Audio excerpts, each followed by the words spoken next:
આ જે હુમલો થયો એમાં કેટલા જણાને વાગ્યું છે? 7 જણને વાગ્યું છે. અને જેમાં એક હોસ્પિટલમાં છે, એ સિરિયસ છે, અને એ ભાઈને માથામાં જે ખોપડીમાં ક્રેક થયેલું છે, તો 12 ટાંકા આવેલા છે. એ હાલમાં હજુ હોસ્પિટલમાં જ છે? હાલમાં હોસ્પિટલમાં છે. શું નામ છે એ ભાઈનું? સતીશભાઈ બેલાલભાઈ કોડિયાર.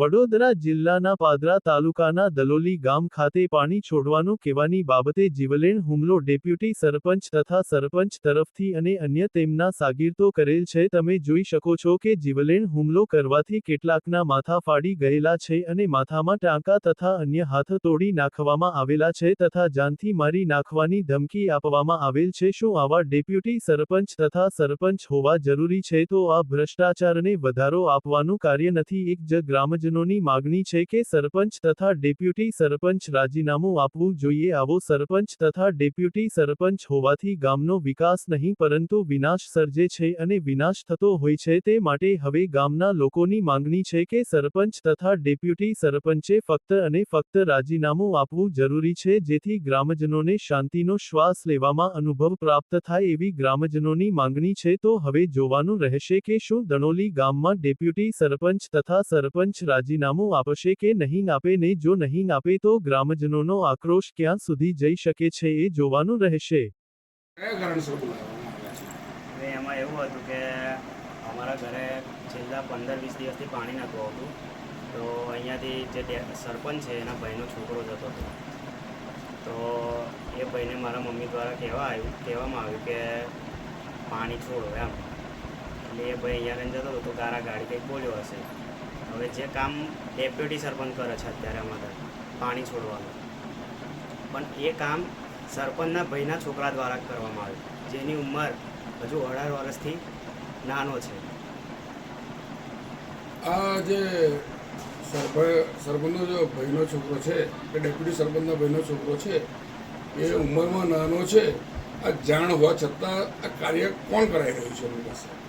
ડેપ્યુટી સરપંચ કરાવતા હશે કે આ તો પછી સરપંચ કરાવતા હશે. તો તે દિવસે કઈ તારીખે આ બનાવ બનેલો અને એમાં શું ઘડાયું?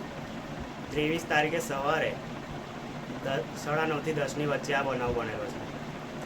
એમાં એવું થયું હતું કે સરપંચનો ભાઈનો છોકરો જતો હતો, એટલે મારી મમ્મીએ કીધું કે પાણી છોડ એમ. તો એ ભાઈએ કીધું કે પાણી નહીં છૂટે, અને કંઈક ગારાગારી કરી અને પથ્થરમારો કર્યો ભાઈએ. એટલે બોલાચાલી થઈ થોડી ઘણી. એમાં કોઈ ઘરે નહોતો, અમે બધા જોબ પર હતા. પછી સરપંચ આવ્યા, સરપંચનો ભાઈ આવ્યો, ડેપ્યુટી સરપંચ આવ્યા. પછી એ રીતે મારી મમ્મી લોકોને ટહેડીને લઈ ગયા શેરીમાં. અહીંયા અમારા દલોનીમાં અહીંયા નજીકમાં શેરી છે, ત્યાં લઈ ગયા. તો મારા મમ્મી ને મારા ભાભી છે બે, એ લોકોને મારતા હતા એ લોકો, અને ગાડી સરપંચ અને ડેપ્યુટી સરપંચ. એટલે તમે એવું કહેવા માંગો છો કે સરપંચ અને ડેપ્યુટી સરપંચનો ત્રાસ છે તમને? હા, બહુ ત્રાસ છે. આખા ગામમાં ત્રાસ છે, અને ગામવાળા બી એ લોકોથી બીવે છે. આજે માથામાં અને દરેક જગ્યા પર જે મારઝોડ થયેલી છે અને વાગેલું છે, શું આના અન્ય કોઈ જગ્યા પર મારઝોડ થયેલી છે? આમને હાથમાં ને એમાં વાગ્યું છે, બીજે કંઈ છે નહીં. માથામાં છે, હાથમાં છે, એ બધે વાગ્યું છે. અને મને સૂત્રોના જણાવ્યા સર મને એવી જાણ મળી હતી કે કોઈને માથામાં ટાંકા કે કશું આવેલું છે? હા, ટાંકા આવેલા છે, બધાને જ છે ટાંકા. તો બધાને એટલે કોને? તમારા એ શું થાય છે? મારા મમ્મી પપ્પા છે, મારા 2 દાજીને છે, પછી મારા 3 ભાઈઓ છે, એ લોકોને આવી રીતે ટાંકા ને એવું આવેલું છે. શું આની તમે જાણ પોલીસ પ્રશાસનને કરેલી છે? હા, કરેલી છે. અને શું એ લોકો તરફથી કોઈ પ્રસિદ્ધ આવેલો છે? હા હા, એ લોકો એમનું કામ આગળ કરે જ છે. હુમલો કરવાવાળા કેટલા હતા? હુમલો કરવાવાળા 8 થી 9 લોકો હતા. અને એની સામે તમે કેટલા હતા?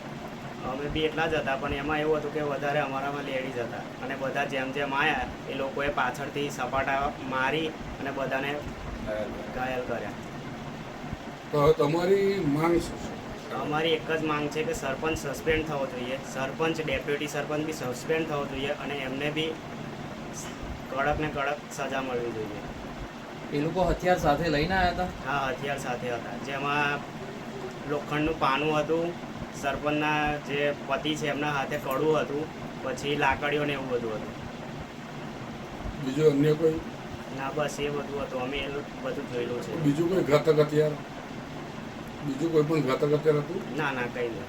અને જે છોકરો ગાડી કરીને ગયેલો કહેવા મુજબ, શું એ સમયે છોકરો હતો કે નહીં? હા હતો, અહીંયા જ હતો. એ મારામારી થઈ ત્યાં સુધી હતો. અને એ લોકોએ અમને જાનથી મારી નાખવાની ધમકી બી આપી કે આગળ તમે કંઈ કરશો તો અમે તમને જાનથી મારી નાખીશું.